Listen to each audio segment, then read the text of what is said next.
uma série de palestras que estamos organizando aqui no IMPA, no tópico de criminologia e matemática, com enfoques vindos das diversas áreas da matemática, inclusive da estatística. Esta é a terceira palestra da manhã. É um grande prazer que eu tenho aqui agora conosco a doutora Joana Monteiro, professora da FGV EBAP e coordenadora do Centro de Pesquisa do Ministério Público do Rio de Janeiro. A doutora Joana Monteiro chefiou o Instituto de Segurança Pública até o ano passado, até 2018. É uma grande especialista na área e é importantíssimo para nós termos esse contato com a parte, digamos, que está diretamente ligada com a sociedade, com o Ministério Público. Eu queria também observar que temos aqui a presença de um público bastante eclético, bastante grande. A palestra da doutora Joana Monteiro vai ser em português, apesar de que aqueles que quiserem fazer as perguntas em inglês ou em espanhol estão totalmente bem-vindos. E, bom, sem mais delongas, Joana, muito obrigado por estar aqui conosco. Ela vai falar sobre how the analysis of crime data can help us to reduce crime em Rio de Janeiro. Joana, obrigado. Bom dia a todos e todas. Prazer enorme estar aqui. Já frequentei muito o IMPA na época do meu mestrado, principalmente. Eu usava a biblioteca aqui, esse lugar maravilhoso para estudar. Antes de eu vou me apresentar, eu acho que sou a única não matemática do evento, né? Eu sou economista, minha formação é em economia, sou mestre e doutora em economia pela PUC do Rio. Passei 3 anos como visiting student em Harvard e desde quando voltei para o Brasil eu fiquei na Fundação Getúlio Vargas. Depois eu fui convidada para trabalhar, para dirigir o Instituto de Segurança Pública, onde eu fiquei durante 4 anos até o final do ano passado, e agora estou coordenando um centro de pesquisa dentro do Ministério Público do Rio de Janeiro. Então, o que eu vou falar hoje, eu vou dividir minha apresentação entre a apresentação de um trabalho acadêmico, que muito simples em termos analíticos, mas basicamente tentando avaliar os padrões de concentração do crime no Rio de Janeiro e a estabilidade dele ao longo do tempo. E depois falar um pouco sobre o processo de... Então, isso antes de falar isso, isso é um texto que isso é um paper que eu fiz em coautoria com Spencer Channing, que é um pesquisador dirige uma unidade de Crime Science na University College London. E, basicamente, o que a gente buscava entender nesse paper é se o Rio de Janeiro tem o mesmo padrão de concentração de crimes que outras cidades do mundo que foram já examinadas, e qual era a estabilidade desse padrão de concentração, especialmente porque a gente está comparando o ano de 2015 e o ano de 2016, que foi um ano que teve um enorme aumento de crime no Rio. Vou mostrar isso para vocês. Então, a ideia era entender se mesmo num processo de crescimento a gente estava se tratando de áreas que já eram muito quentes e ficaram ainda mais quentes, ou se havia um processo de espalhamento do crime. Depois, eu vou falar para vocês um pouco da experiência de como levar dados, né, levar essa análise acadêmica, né, a evidência que vem da academia para o setor público, e como isso e o esforço de tentar influenciar a política pública baseada no uso de dados. E, por fim, eu vou falar um pouco agora da experiência atual dentro do Ministério Público, o que o Ministério Público do Rio de Janeiro está se propondo a fazer. Então, começando, né, a gente sabe que crime e violência é um grande problema na América Latina, não só grande como um dos principais problemas sociais que tem piorado ao longo das últimas 2 décadas. Muita gente não sabe disso, mas principalmente dos anos 2000, foi um período de grande melhora de indicadores socioeconômicos na América Latina, seja a redução de desigualdade, aumento de anos de estudo de educação, e a violência ela vai no sentido oposto, ela só piora a despeito disso tudo. E, apesar disso, esse ainda é um tópico muito subestudado na América Latina. Toda a literatura de crime hoje é muito concentrada, muito nos Estados Unidos e alguns países europeus. A América Latina tem muito pouca evidência, apesar disso ser o problema do México. A Colômbia tem toda a sua história marcada por isso. Venezuela hoje tem outros problemas econômicos muito fortes, mas também tem um problema de criminalidade muito grande. E um dos grandes fatores pelo qual violência e crime é muito pouco estudado na região é a qualidade dos dados, né? Os dados são pouco disponíveis e a qualidade também é bastante deficiente, principalmente na questão de georreferenciamento, que é uma questão central no estudo da análise de criminalidade hoje, em termos acadêmicos, né? Encontrar dados georreferenciados nos níveis locais, por cidade, é extremamente difícil. E parte do trabalho que a gente fez no Instituto de Segurança foi justamente tornar os dados todos georreferenciados e disponíveis, pelo menos para a polícia. Isso, mas também não é só falta de dados. Na verdade, a cultura de que a gente hoje no Brasil está num processo desse muito forte, de que é a visão, né, uma mano dura que se fala em espanhol, que vai ajudar a resolver o problema e não a análise de evidências e aprendizado do que já foi feito. Acredita-se, a gente voltou muito forte. Na verdade, eu acho que a gente nunca saiu do discurso de que é um enfrentamento, né, e o uso da força que vai reduzir o problema de criminalidade, mas agora eu acho que a gente está numa segunda onda de reforçar esse problema e acreditar. Então, assim, se não é uma prioridade política, é muito difícil que apenas os pesquisadores vão conseguir puxar a agenda do uso de evidência. E aqui o que a gente faz uma das principais motivações é que essa literatura que eu falei, literatura principalmente baseada nos Estados Unidos, mas também muita coisa feita para a Inglaterra e outros países, ela tem mostrado sistematicamente desde os anos 80 que o crime tem um nível de concentração no espaço muito alto. E a ponto de que hoje a criminologia já está se voltando de sair do estudo de indivíduos a sair do estudo do espaço, né? O locus central da análise ser o espaço e não mais a pessoa. É claro que você nunca vai deixar de estudar a pessoa, mas é só equilibrar a importância de estudar o local como um fator crucial na análise criminal.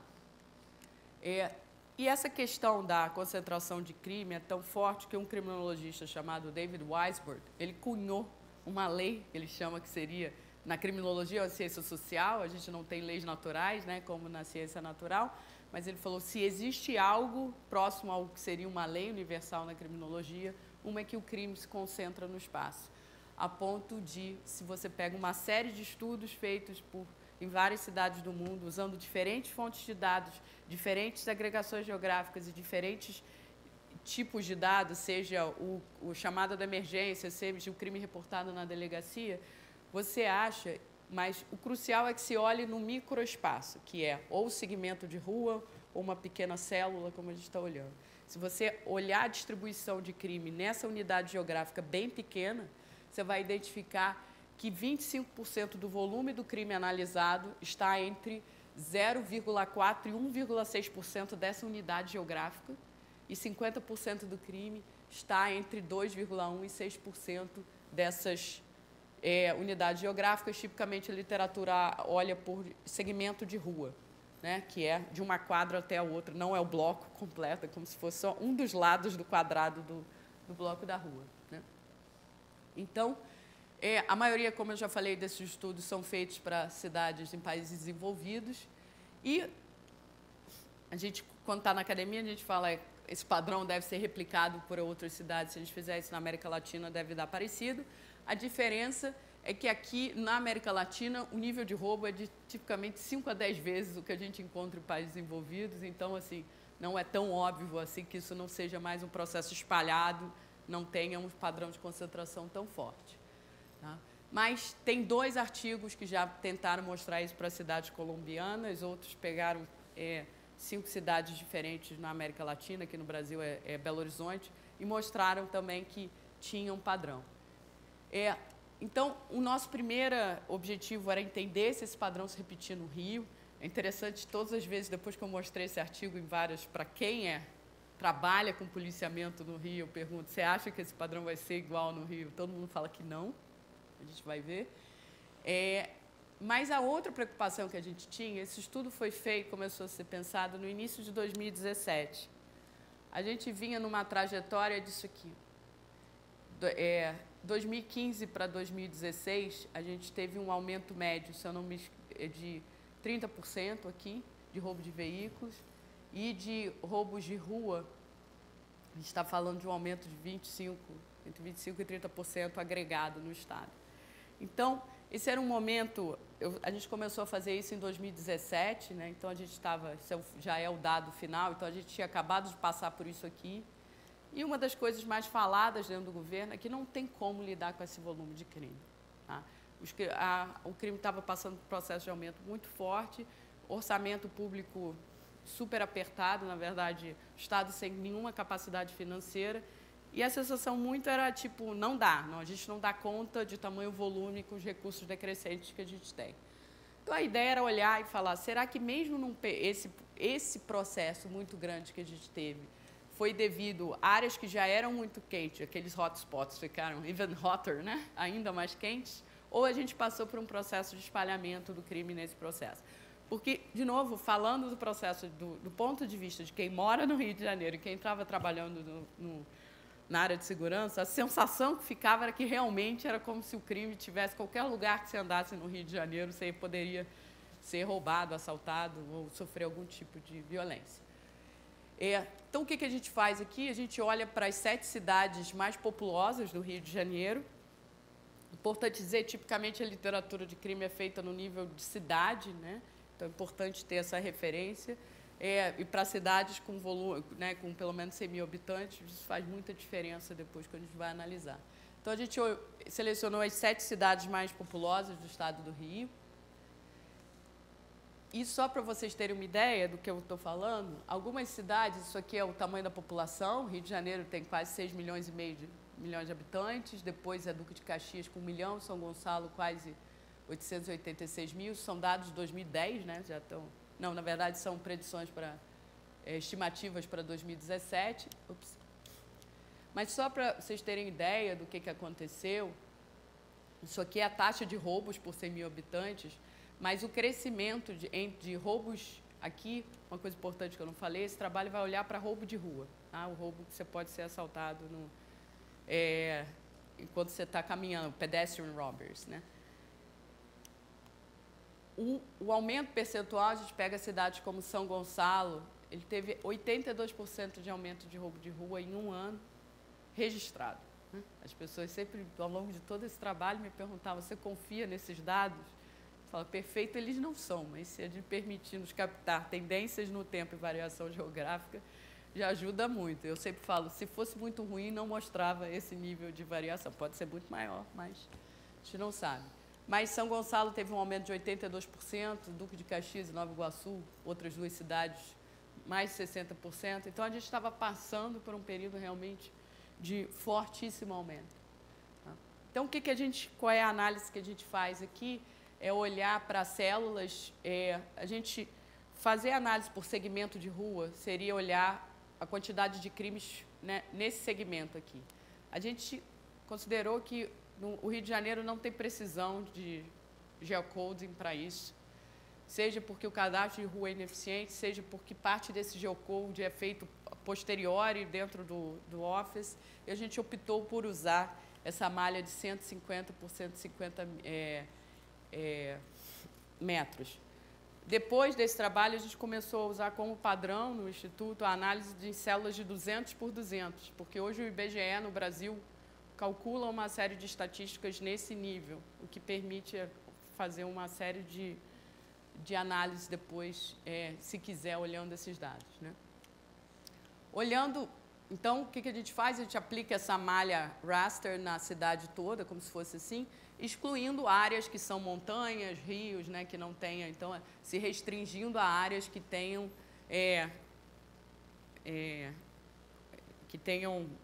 ruas, né, que tenham arruamento.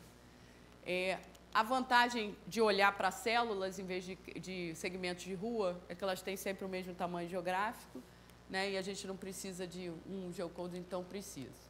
Então, fazendo simplesmente a análise que lá, a primeira pergunta era replicar a lei de Weisburd, né, então, basicamente, você calcula, faz o geocode, aplica a malha de grid, ordena do maior para o menor e vê 25%, para eu chegar a 25% do total de roubo de rua no ano de 2016, quantas célulazinhas eu tenho que somar.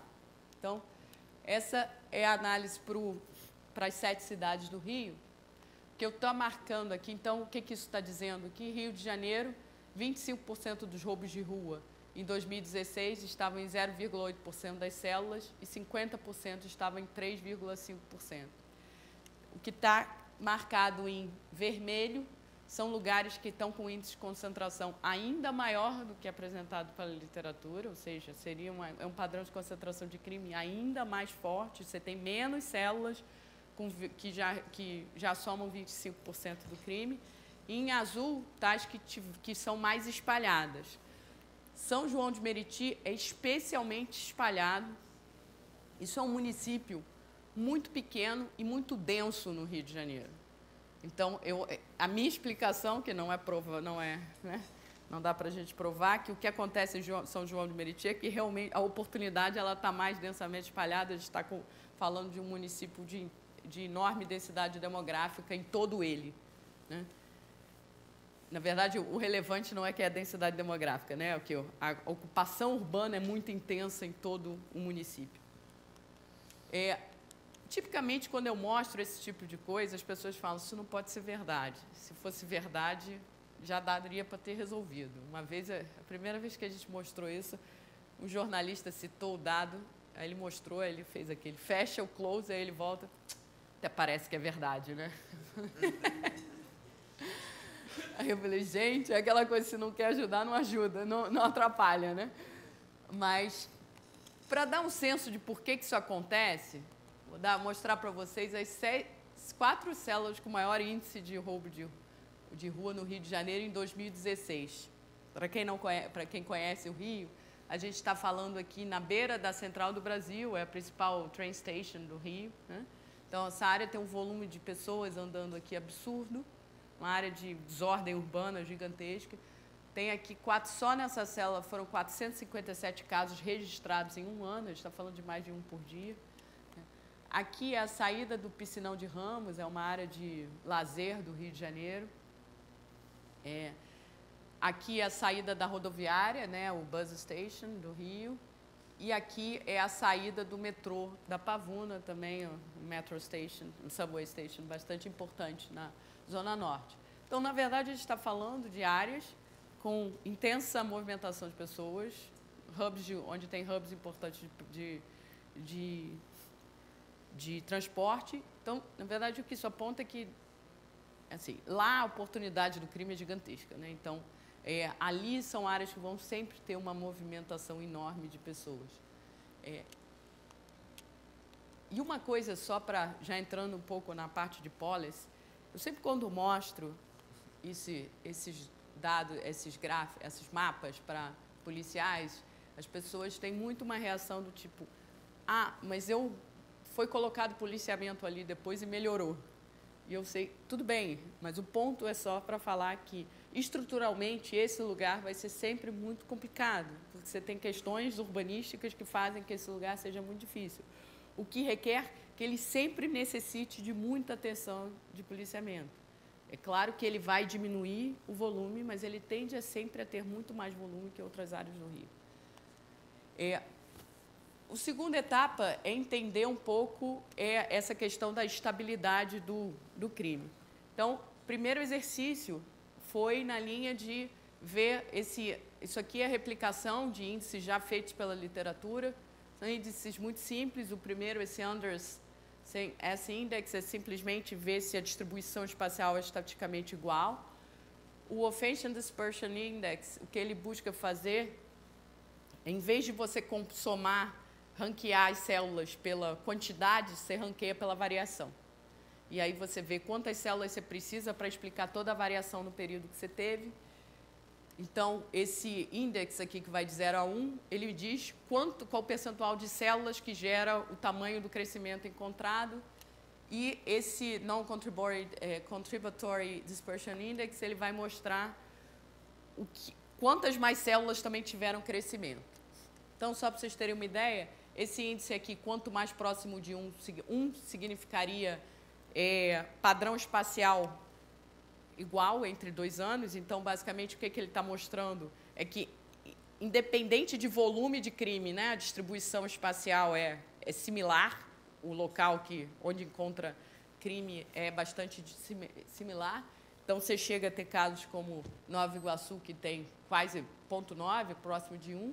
E esse ODI aqui, ele basicamente, em Nova Iguaçu, ele está dizendo que apenas 5% das células explicam todo o crescimento verificado. Só a variação identificada nessas células já explicam toda a variação, que, lembrem-se, foi, nesse caso, de mais de 60% de aumento de crime. Tá? Então, a gente está falando de 5% das células que sozinhas vão explicar aquele processo. O que esses índices não... Então, esse aqui ele vai me dizer, por exemplo, 5% das células já explicam toda a variação, mas eu ainda tive mais 6% que também cresceram. O Rio de Janeiro, nesses índices, a cidade do Rio, é a que teve a maior dispersão de todas. Ela que tem isso aqui, o maior percentual de células, na verdade, desculpa, sempre é São João de Meriti com a maior dispersão, mas depois é o Rio de Janeiro, comparado aos outros, ele mostra. Mas o que esse artigo traz, esses índices ainda não respondem se são as mesmas células que ficaram mais quentes ou se houve um espalhamento. Então, esse texto ele propõe um outro índice muito simples, que basicamente o CCC é Concentrated Crime Areas, são as áreas que concentram 25% do crime. E o EPA é Emerging Problem Areas. Então, basicamente, o que ele quer fazer aqui? Ele calcula a média do crescimento em células que não eram quentes, mas cresceram muito, e a média do crescimento em células que já eram quentes. Então, a ideia é que se esse índice for próximo de 1, se esse índice for 0, que é mais fácil de explicar, é que quanto mais próximo de 0, quer dizer que todo o crescimento vem de áreas que já eram quentes. Se ele é próximo de 1, quer dizer que é proporcional. Você teve um crescimento importante nas áreas que já eram quentes, mas também teve crescimento em áreas que não eram quentes. E quanto maior de 1, se for maior que 1, significa que esse crescimento está sendo puxado por células novas, assim, né? Células frias, vamos dizer assim. Então, só para dar um exemplo aqui de Nova Iguaçu, a área de Nova Iguaçu pode ser dividida em quase 5.500 células. Delas, eu tenho 503 que são Emergency Problem Areas, que são essas áreas que variaram muito, né, que a variação que elas estão lá elas explicam toda a variação de crime no período. E tenho 48 só, apenas 48 células que implicam 1/4 do crime nessa cidade. Tá? Aí aqui a gente faz a média de variação de crime absoluta por grupo, né? Então, nessas células que são as que mais cresceram, elas tiveram 610, variaram 610, aumentou 610 ocorrências no período. A gente tira a média, né? Esse dividido por esse, tudo, essa matriz dividida por essa, e o índice é isso aqui, 12 dividido por 3. É o crescimento nas células que já eram quentes, dividido pelo crescimento nas células que cresceram muito, mas não eram quentes. Isso dá um índice de 0,25. Isso é para Nova Iguaçu. Olhando para todos os outros, a gente vê cidades como Caxias, São Gonçalo e Nova Iguaçu, que eram as que tiveram mais crescimento, a gente vê índices bem baixos, quer dizer que não só elas tiveram muito crescimento, como crescimentos nos mesmos lugares. O Rio de Janeiro é o que tem esse índice mais espalhado, que mostra que no Rio de Janeiro, sim, a cidade do Rio foi onde o espalhamento foi um pouco maior, mas ainda menor que 1, ainda são as células quentes puxando o crescimento. Tá?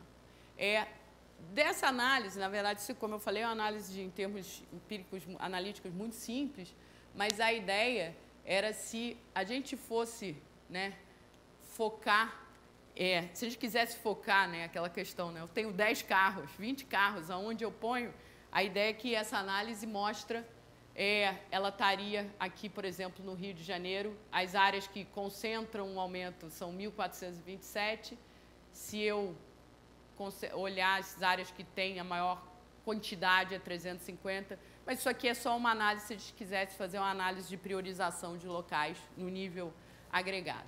Né? A gente olha tipicamente esse tipo de coisa, parece fácil, né? A gente olha e fala assim, não, dá para, foco daria para melhorar muito. Então, agora eu vou falar um pouquinho,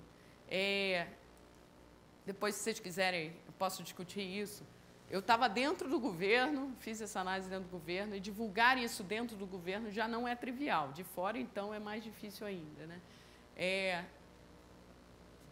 Divulgar, que eu digo, explicar para o tomador de decisão o que isso está mostrando. Então, vou falar agora, assim, cortar um pouco a apresentação e falar um pouco da experiência dentro do Instituto de incentivar o uso de dados dentro de unidades policiais. Então, como eu falei para vocês, o primeiro desafio é limpar e geocodificar os dados. Então, quando a gente chegou, a base original, ela é assim. Ela tem a descrição do evento, ela tem uma rua, um número e alguma referência, e o bairro. Como vocês podem ver, vários números estão com 0 ou vazios. Isso significa que a gente não consegue geocodificar um processo desse. Além disso, tem o problema de que, às vezes, a Avenida Presidente Vargas 1700 não existe. E, além disso, tem um problema, que aqui eu peguei uma área central do Rio, no centro do Rio, não é o caso, mas, às vezes, também acontece que tem uma rua, a casa existe, está com a numérica, mas essa rua não está registrada no cadastro de rua. Estamos num país em desenvolvimento, nosso cadastro de rua não é perfeito. E tem uma questão que isso foi um desafio no início, vocês tem um campo de referência que se chama, que tem várias informações, né? Então, por exemplo, aqui, Avenida Presidente Vargas 00, eu tenho Candelária. Candelária é uma igreja. Eu poderia usar isso aqui. Quando a gente usa do ponto de vista, se a gente está fazendo isso manualmente, a gente consegue usar essa informação. Automaticamente é mais difícil, porque além da gente ter que criar uma rotina de limpeza disso, captação, tem uma questão que a gente tem que ter que se chama um gazetteer, que é um banco geográfico de referência desses lugares de referência, que também tem que ser construído. A gente está ali, Nadine, que está ali, está no esforço de 1 ano aí de usar esse processo, só que assim, o esforço também vai fazer outra coisa, então fica sempre muito difícil avançar nesse processo. Mas, enfim, então, só para vocês terem ideia do que era o problema, aqui eu estou separando, isso aqui é a capital do Rio de Janeiro. No Rio de Janeiro, isso aqui era em 2015, a gente conseguia georreferenciar 68% dos casos, 17% a gente não tinha um número, mas tinha alguma referência que poderia ser usada, 5% tinha o endereço completo, mas a gente não achava no cadastro de rua, e 10% não tinha nada. Vocês podem ver que no Rio está ótimo. O problema interior do estado, fora da região metropolitana, nível de plotagem 15%, muito problema de cadastro de rua, que é um problema que a gente não consegue resolver, e 35% com muita referência e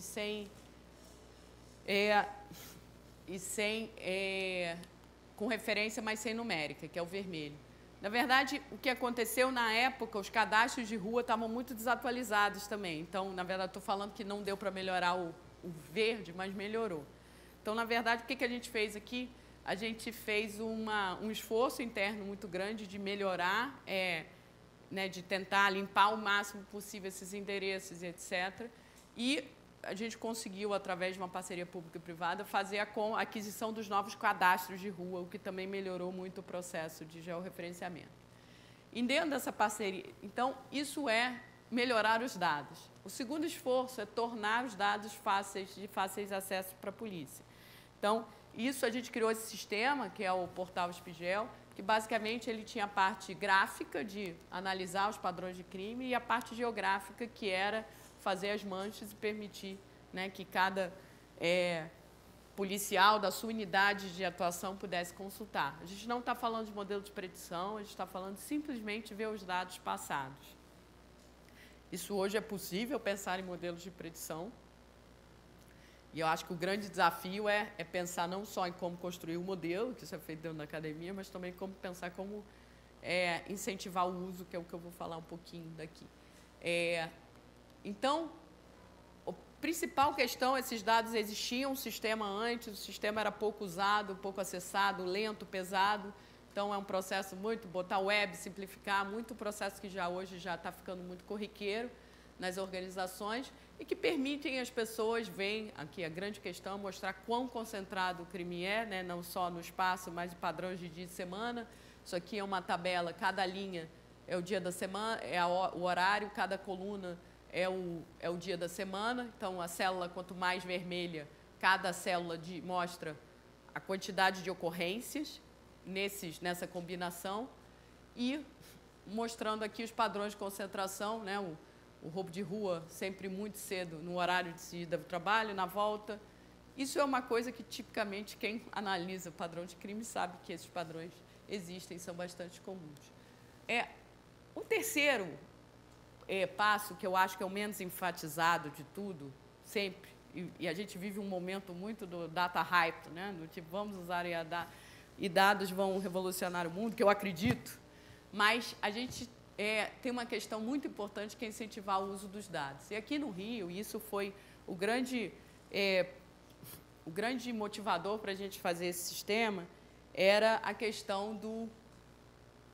Existia um sistema integrado de metas, que é um Performance Management System, para as polícias olharem que elas tinham metas prioritárias de crimes que elas tinham que perseguir, e aí você usa o dado para analisar onde está esse processo, e aí tem todo um processo de acompanhamento e premiação disso.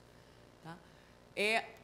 Mas quando a gente entrou, na verdade, a gente fez todo esse sistema e ainda não era, a gente via que ainda não era quem eram os analistas de dados da corporação já estavam usando, aderiram rapidamente, porque era um sistema que facilitava muito o trabalho deles, mas ainda não era uma coisa que permitia mudar rotinas, mudar processos. E aí a gente começou a entender, a gente fez aí uma quarta etapa, que é trabalhar com unidades de polícia específicas para criar exemplos de sucesso. E a gente foi trabalhar ali naquela área chamada 9º Batalhão, que é uma área que tinha uma área de enorme concentração de crime, 40% do roubo de veículo do Estado, né? E 36%... Não, isso está muito, né? Acho que isso está errado. Não é, não. Eu acho que é uns 15% e é o quarto maior do Estado na área em termos de roubo de rua e roubo de pedestre. Então, o que a gente fez lá? A ideia foi muito fazer essas análises por mais que o sistema já oferecesse isso, é diferente você parar, mostrar, olha, está aqui, etc. Então, mostrou as células dentro dessa unidade que tinha maior concentração, essas são as 13, né? Isso é refletindo aquele trabalho de mostrar quais os lugares que tinham maior concentração. Depois, tanto para roubo de rua quanto para roubo de veículo. Também, no caso de roubo de rua e veículo, naquela área ali que é a beira da Avenida Brasil, havia superposição. Isso aqui são os mapas de calor, né, do segundo semestre de 2017, que podem ser vistos tanto assim quanto...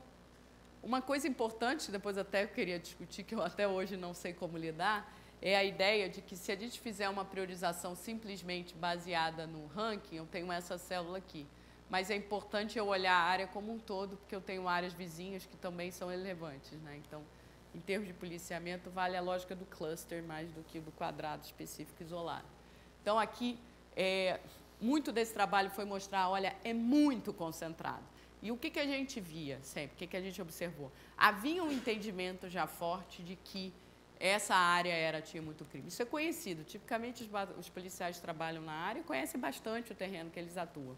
O que não havia era a ideia do quão pesado era isso para o total do processo. Então, uma das propostas que a gente fez foi determinar 7 áreas prioritárias. Essas áreas que já representariam 1/3 dos casos. Isso não foi determinado em termos analíticos, foi determinado conversando com a polícia, do tipo até onde eu consigo ir em termos de patrulhamento. E, na verdade, depois a ideia foi que nossa proposta era que se concentrasse mais recursos aqui proporcional às outras áreas, só que para dar esse passo isso já vira uma decisão política, né? Porque para eu dar mais atenção a essas áreas eu preciso tirar de outras. E aí o tirar de outras que é um processo sempre muito difícil. É mais fácil entrar com um modelo desse novo quando você está entrando com policiais extras, né, onde você vai falar os extras vão para essas áreas, mas você pegar no recurso que você tem e realocar, tem sempre problemas políticos não triviais. De qualquer forma, não foi feito totalmente o shift de pessoas, mas foi dada bastante atenção àquela área quinta, né, que foi mostrado que tinha bastante eventos. E aqui, só para vocês terem, aquela área, aqui são dados no nível da delegacia, essa 40 é a que concentra essa área aqui. Então, ela foi, essa unidade da polícia foi a que teve um dos melhores desempenhos ano passado. É difícil, não posso atribuir que foi só esse trabalho, era um comandante bastante habilidoso, motivado e competente. Mas essa área que recebeu mais atenção, ela que puxa a queda do crescimento, só nela teve uma queda de 30% entre, aqui a gente está olhando novembro, outubro, é só uma variação antes e depois, né, entre 12 meses de novembro a 17 e outubro de 18 versus os 12 meses anteriores. Isso aqui são gráficos de monitoramento dessas áreas, aqui mostrando essa área é o 9, ele cai bastante aqui. A tracejada é desde que começou o novo comando e a gente começou a acompanhar. Vocês veem que é dados muito ruidosos, eu não posso atribuir isso ao evento, mas é um batalhão que melhorou, mas a gente vê que tem outro aqui que também melhorou junto com o período. Foi um período de melhora geral também, 2018, mas a análise mais interessante, na verdade, é ver que no nível da célula, isso aqui foi a grande surpresa quando a gente mostrava. Esse era o mapa que tinha mais sucesso de todos. É você mostrar que no nível local você consegue medir o efeito da mudança. Então, isso aqui eu vou mostrar, peraí, vou mostrar para vocês. Cada foto é um mês, tá? Começando em janeiro, e ele vai mostrar como ele arrefece. Fevereiro, março, abril, maio, junho, julho, agosto. Vocês veem que ele super arrefece. É um lugar que... Isso aqui, quando eles mostram, isso aqui foi, eu acho que é o slide mais bem sucedido que eu já fiz numa apresentação dentro do governo. E várias pessoas, depois de mostrar isso, eles viravam e falavam assim, eu quero isso. Como é que faz? Como é que mostra? E aqui depois, e aí é importante também, se você tira a atenção, volta tudo. Então, isso aqui é setembro, a gente já vê um aumento de novo. E é importante, isso é uma coisa que, assim, não existe... o patrulhamento, ele dá conta de arrefecer. Ele não vai ser a solução de um problema nesse lugar. Você pode trabalhar com outros critérios para tentar aliviar, mas essas são áreas que vão sempre ter muita atenção. Então, isso aqui são fotos só deles colocando... Isso aqui eles mandavam para a gente, era muito legal. Falavam assim, olha o carro lá naquele lugar que a gente falou. Nosso grande interesse era ter... o que a gente teria amado fazer era ver pelos dados, né, se de fato foi colocado mais recursos nesses lugares. Os dados hoje de GPS de viatura existem, mas é extremamente difícil analisá-los de forma sistemática. Mas isso aqui, as conversões, a Júlia que está ali quietinha, conversando Esse é o analista criminal, esse é o comandante da área, o Batista e o W, discutindo aqui. Mas uma coisa importante também, que a gente viu, que isso foi um aprendizado para nós, é que, assim, a gente quando chega como analista criminal numa área dessa, a gente é muito petulante no sentido de virar e falar assim, eu tenho a solução para os seus problemas. Mas, na verdade, o que a gente vê é que eles estão mergulhados em problemas. Aquilo ali, a gente está trazendo a solução de um dos problemas dele, que era o roubo de rua e o roubo de veículo. Mas a gente está falando de uma área que tem... Isso aqui são áreas de conflito no Rio, né? Áreas com 3 grupos criminosos diferentes dominando a área. Isso significa que algumas comunidades estão intermitentemente em conflitos. Havia e ainda há no Rio um problema enorme com manutenção de carros, que é um problema que não se consegue resolver. E é uma área de enorme comércio de rua, uma desordem urbana assim, de altíssimo nível. Então, isso aqui, eu me lembro que eu fiquei impressionada, isso aqui era o caminho subindo para a estação de trem. Eu falava, gente, nem na passarela, até na passarela tem camelô. Né? Então, quando você está falando de fazer foot patrolling, né, uma coisa bastante complexa nesse lugar. E, assim, a cereja do bolo foi que já estava ruim. Aí teve, nessas chuvas que tem no Rio de Janeiro, inundou o batalhão, eles perderam 70% da frota de carro. Isso depois eles recuperaram, mas foi aí também 2 meses de processo, né? Mas, então, falando aqui, já avançando do meu tempo, o que eu acho? Então, isso eu fiquei lá até dezembro, e agora eu estou dentro do Ministério Público. O que eu acho que é a grande questão hoje que a gente precisa, né? Para mim, uma das grandes atrações de ter ido para o Ministério Público foi que é uma instituição que já está muito convencida que quando eu falo a instituição muito convencida, é o nível estratégico, né? São os dados que vão ajudar eles a mudar o processo, mudar o estágio, mudar o que se faz. Só que é uma instituição com uma amplitude de ações, né, eu estava no Instituto de Segurança, a gente estava falando de segurança pública na perspectiva da polícia. O Ministério Público no Brasil cuida de basicamente todas as áreas do setor público, tem a área criminal muito forte, mas ele também é um supervisor de todo o setor público brasileiro. Brasileiro, no caso estadual, né? Então, assim, a competência é gigantesca. Então, fica muito assim, dá para fazer um pouco de tudo. E, num contexto que pode fazer o tempo tudo, uma coisa crucial é escolher, né, o que é mais importante. E aí, eu outro dia estava vendo uma palestra de uma pessoa do TCU, que ele falou que era sobre como construir uma equipe de dados dentro do governo, que eu acho que vale para qualquer organização. E ele estava falando que, na verdade, existem 4 pilares nesse processo de usar dados. Um aqui que eu estou chamando de data, é o acesso aos dados, né? Ter os dados. O outro é ter a tecnologia de armazenamento, consumo, software, etc. E tem, aonde entra mais o capital humano aqui, que é a capacidade de análise de dados, que eu acho que a parceria com a academia está muito próxima aqui, mas uma coisa que eu vejo cada vez mais que está sendo subestimada é a definição do problema. E quando eu falo a definição do problema, ela inclui 3 coisas. O que é prioritário, qual é a pergunta exatamente, e uma vez para eu definir a pergunta, qual é o ponto central do problema, eu preciso muito do entendimento do negócio, que é, no caso aqui no Ministério Público, eu preciso muito do promotor do meu lado, dizendo qual é o problema dele, aonde ele para, qual é o dado que ele precisa e etc. No caso da polícia, o entendimento do problema é o policial que sabe quais são as decisões e as restrições que ele tem no momento de alocar o policiamento, o que ele precisa fazer. E isso aqui, eu agora tenho falado, na verdade, quando eu vi a apresentação falando desses 4, o que o palestrante estava dizendo era que muita gente que fica procurando um profissional que tenha as 4 habilidades, o que é praticamente impossível, né? E se você achar um, vai ser muito caro, muito raro e, né, não vai conseguir. Então, a grande solução é você montar as 4 itens. Mas a gente está falando de profissionais de backgrounds muito distintos, que falam linguagens diferentes. Outro dia vi uma outra palestra de uma Angela Bassa, que é uma mulher que trabalha no iRobot, que é uma empresa americana, que ela estava falando, né? Tem o engenheirês, o advoguês, o economês, o estatiquês. Às vezes, você simplesmente falar a mesma coisa na mesma língua é muito difícil. Mas eu acho que hoje o grande desafio aqui é fazer esse ciclo rodar e ter problemas muito claros, porque a gente precisa, a cultura de dados no Brasil é extremamente incipiente. Um dos desafios que a gente tem é que, para as pessoas que não têm um background acadêmico de mestrado e doutorado, pesquisa é qualquer coisa.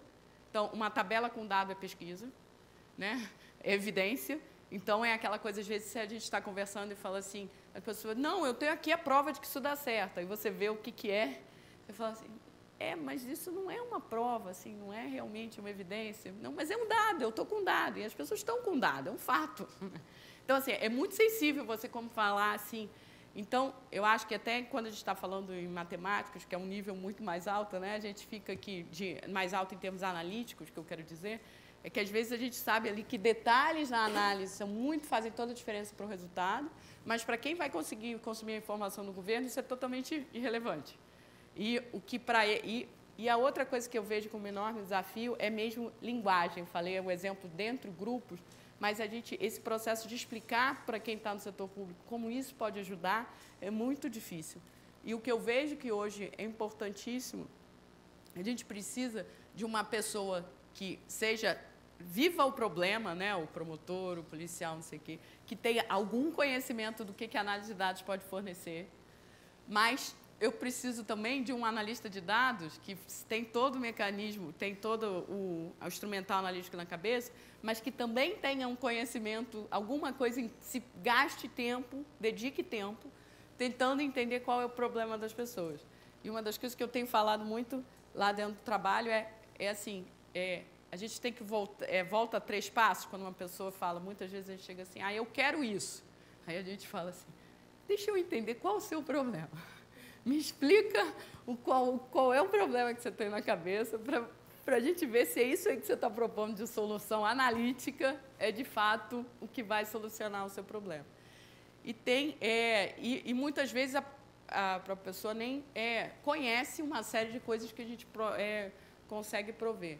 Então, eu acho que isso pode ser revolucionário. Na verdade, eu acho que o uso de dados dentro do setor público é a única alternativa que a gente tem, na verdade, né? Orçamento público só diminui, demandas só aumentam, então, assim, precisa-se ter racionalização de uso de recursos e é só a análise de dados que vai prover isso. Mas essa aproximação aqui é muito... difícil, e aí eu acho que, assim, o caminho é, de fato, você ter dentro das instituições públicas, nas organizações, um data office, uma área que vai se preocupar a fazer essa ponte, porque não dá para contar que os acadêmicos vão ficar, né? Vocês têm outras agendas, outras entregas, e também quem está no governo quem está na ponta também tem outras agendas. Então, a gente tem que ter esses elementos de ponte. Obrigada. Muito obrigado, Joana. Muito obrigado pela apresentação. Foi um tópico excelente para a discussão. Eu vou abrir discussão agora, perguntas, aproveitar a presença aqui da Joana. We can ask questions in English, if you wish. She's happy to answer that in English as well. Max. Obrigado pela palestra, Joana. Foi realmente muito ilustrativo. Você está dizendo uma coisa que acho que quem trabalha aqui no Brasil sabe, falta dado. Mas, no caso de violência, né, então você procura indicadores, eu acho, né, que estejam mais acessíveis. Nesse sentido, o que você acha que tem disponível, o que pode ser disponibilizado, o que é acessível, né, em termos desses indicadores, na falta do dado bruto, né? Na verdade, o que é difícil, hoje em dia, é a granularidade. É assim, a gente, por exemplo, dentro do Instituto de Segurança Pública, ele não dá acesso no dado georreferenciado. Há muita ideia ainda de que esse é um dado que pode ser sensível, mas eu sou a favor, pelo menos com defasagem, se poderia botar esse dado público. Eu acho que esse é um primeiro caminho. Alguns lugares, São Paulo já está dando, né? O pessoal da EMAP já está fornecendo, já está com acesso aos dados da Polícia de São Paulo. No caso, o que existe hoje, eu diria que a área de crime, a área de segurança, é a área, no Brasil, mais atrasada em termos de disponibilização de dados, comparado com a educação e saúde, pelo menos, né? Educação, a gente tem muita coisa no nível da escola, não só sobre oferta, como indicadores de aprendizado, uma série de coisas. Saúde, você tem dados administrativos que, às vezes, a qualidade não é tão boa, mas com uma granularidade alta. Mas eu acho que o da saúde é muito mais falta de uso do que uma vez você comece a usar. Mas a segurança que trabalha ainda com nível de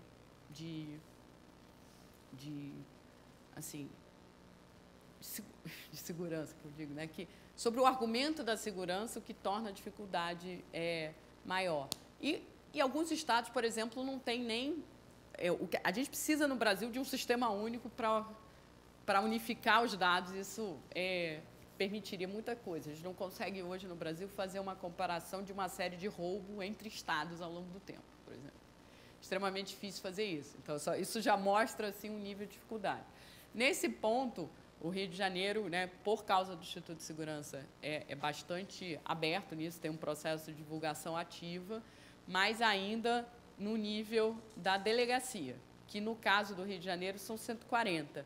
Dependendo do estudo que se deseja fazer, a delegacia dá conta, e aí existe uma série mensal desde 2003 no site. É só entrar lá e vai dar um download de uma planilha. Mas ainda não se tem dados sistematizados de aplicação de recursos, por exemplo, né? Então, vários estudos que se deseja fazer, por exemplo, na área de economia, se faz muita análise de impacto. Para você fazer análise de impacto, eu preciso entender onde a polícia está. Então, você já não consegue fazer uma série de coisas. Eu sou a favor da política de que, pelo menos, células, esse dado no nível da célula seja divulgado, seja disponibilizado para pesquisadores.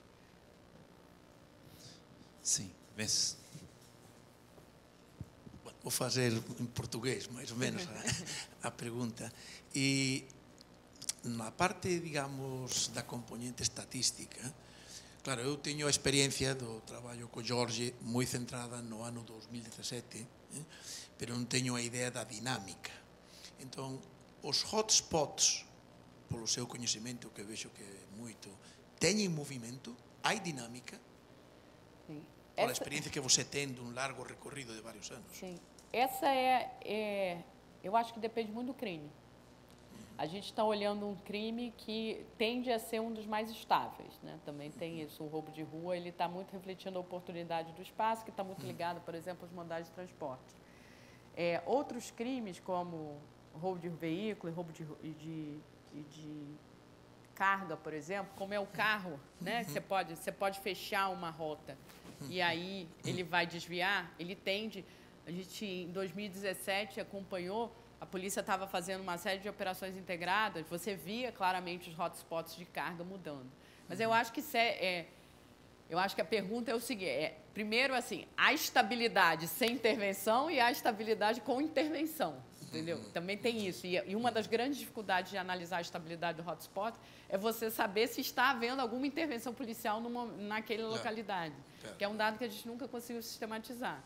Mas eu tendo a achar que... E a intervenção nunca é em todos os lugares ao mesmo tempo, ela num ponto específico. Então, assim, ele responde muito à intervenção, ele baixa. O que eu acho que acontece é que, tipicamente, as intervenções não são em todos os lugares e ele vai afetando o lugar no ranking. Mas os lugares que têm oportunidades mais quentes, eles vão estar sempre ali. Mas alguns crimes têm uma... Eu ainda não fiz, queria muito parar, não consigo parar para fazer,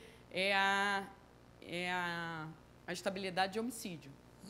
Que era uma coisa que eu acho que no Rio ela vai ser menos estável porque ela está muito sujeita a conflitos em diferentes lugares. E eu sei, por outros dados, que os conflitos variam muito geograficamente ao longo do tempo.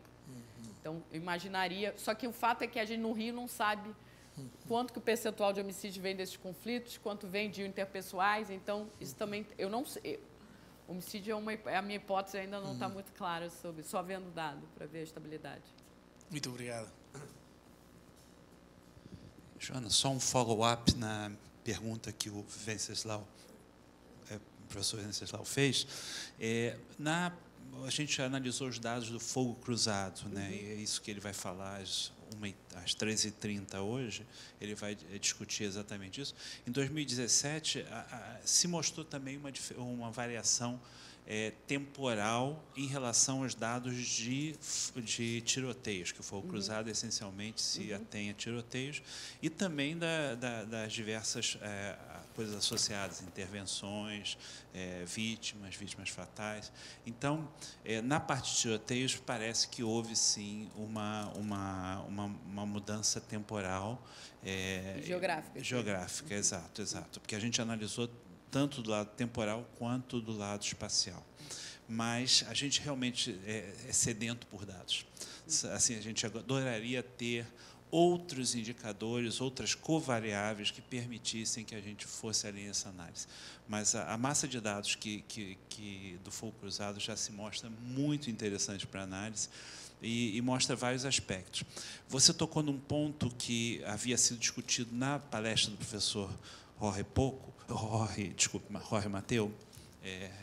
Pouco vai falar hoje à tarde, já estou me antecipando, mas o Jorge Mateu ele discutiu experiências de diversas cidades, como Bogotá, Castellón, que é em Espanha, né?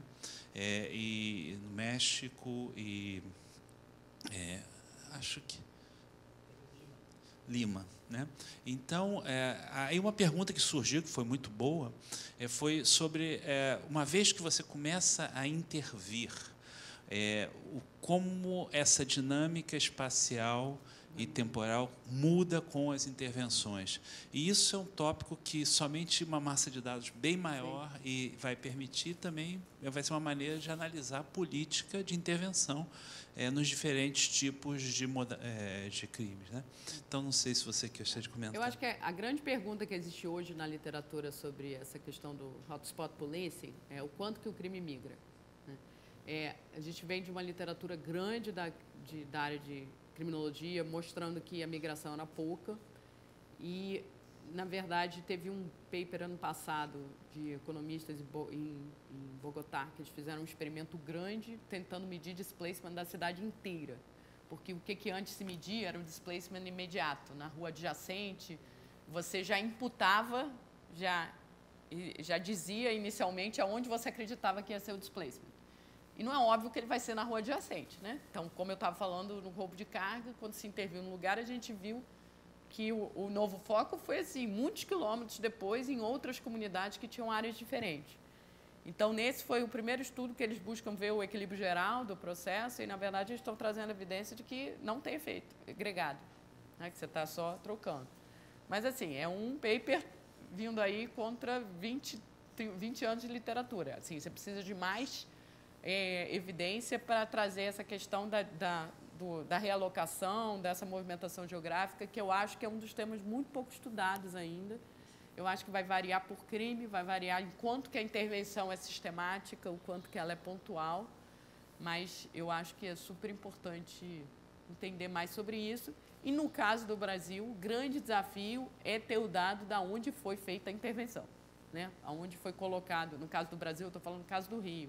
Acho que o lugar, por exemplo, São Paulo, é um lugar que tem um potencial enorme para fazer isso. São Paulo tem aí a estruturação de dados sobre a ação da polícia bem maior e isso tudo já é muito consolidado. Então, eu acho que eles já estão mais preparados para ir estariam mais preparados para ir para um processo mais detalhado.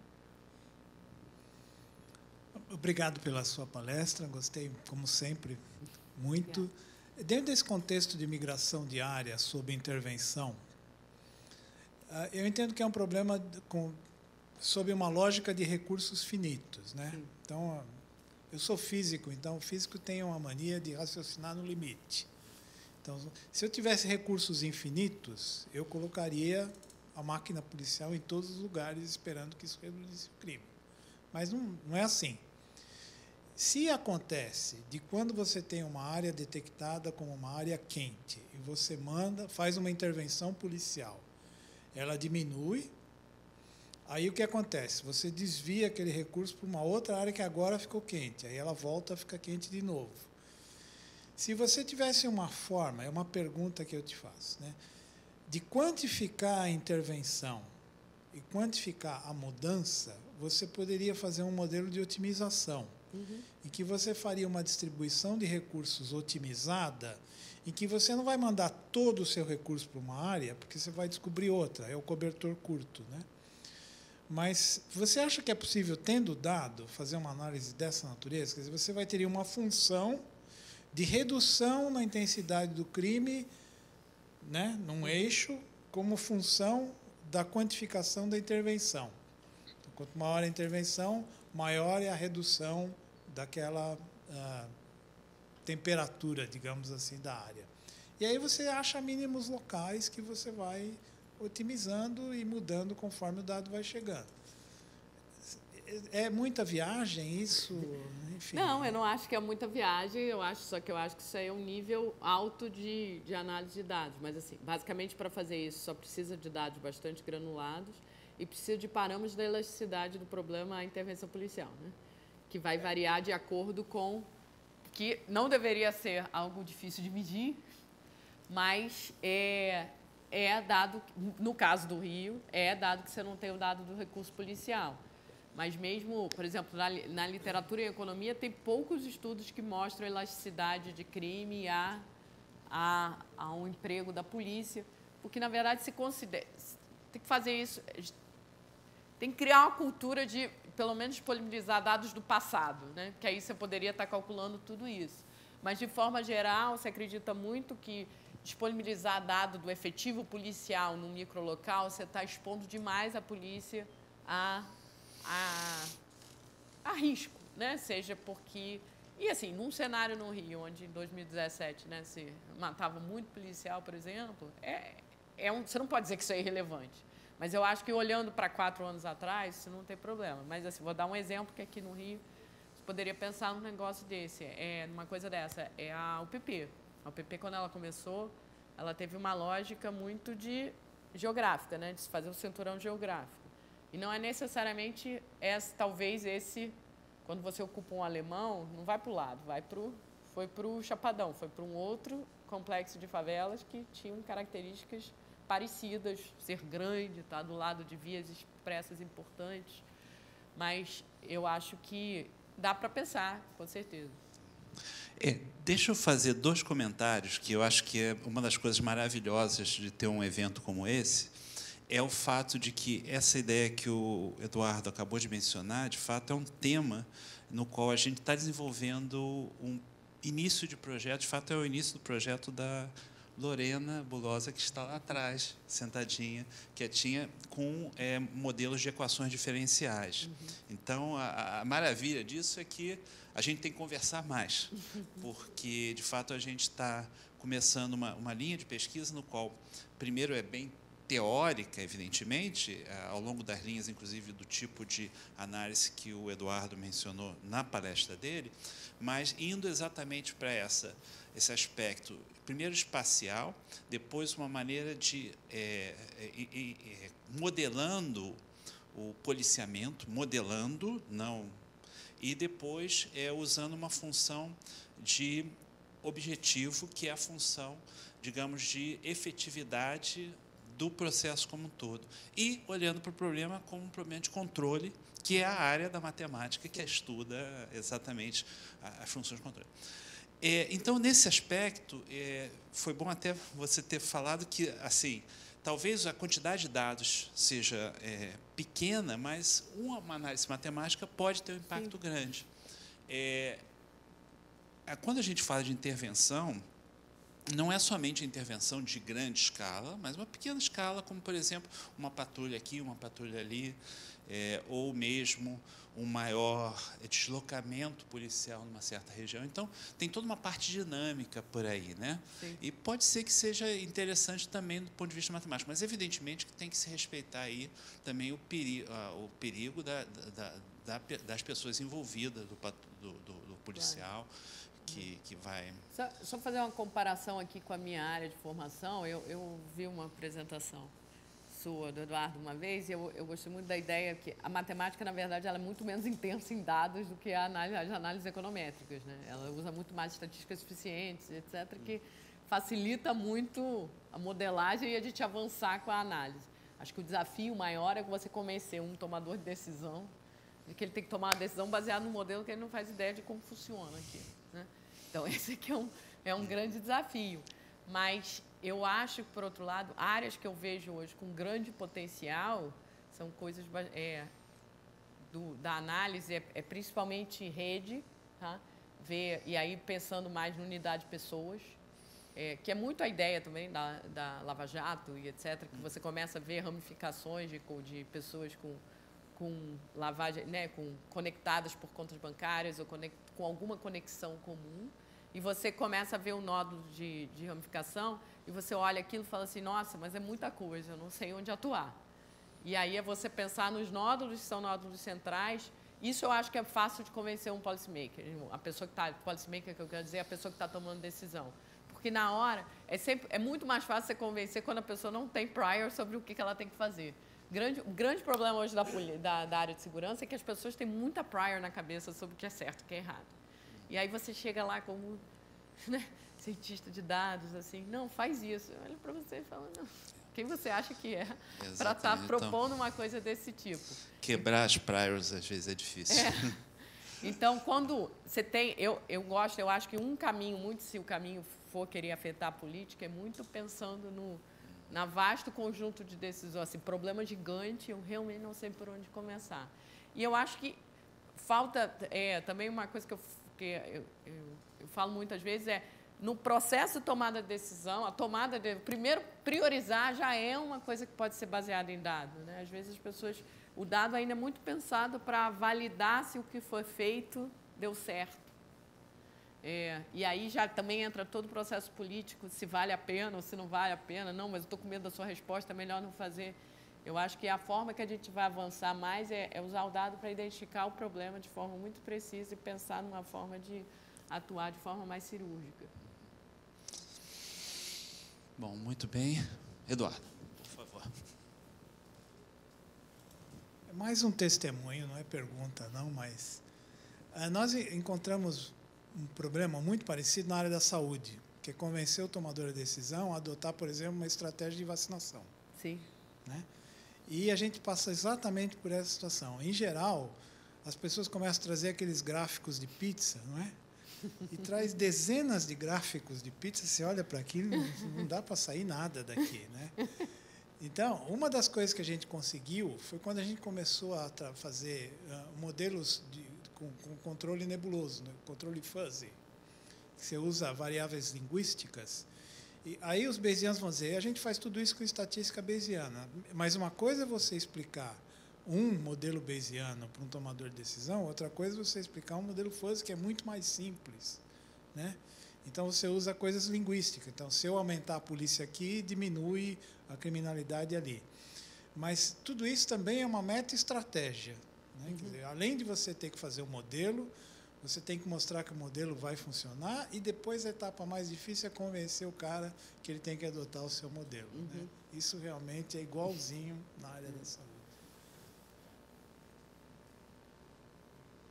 Obrigado, Eduardo, por mais essa contribuição. Isso reitera a importância da conversa multidisciplinar, porque o tópico de epidemiologia também é um tópico importantíssimo a nível de políticas públicas, e o Eduardo tem muita experiência para contribuir nessa área. Bom, dado o avançar da hora, eu vou abrir para uma última pergunta. Se não houver uma última pergunta, vamos fechar, vamos voltar a 1h30 da tarde com a palestra do professor Venceslau Gonçalves Manteiga sobre os dados de fogo cruzado. Então, senão, obrigado a todos. Obrigado mais uma vez.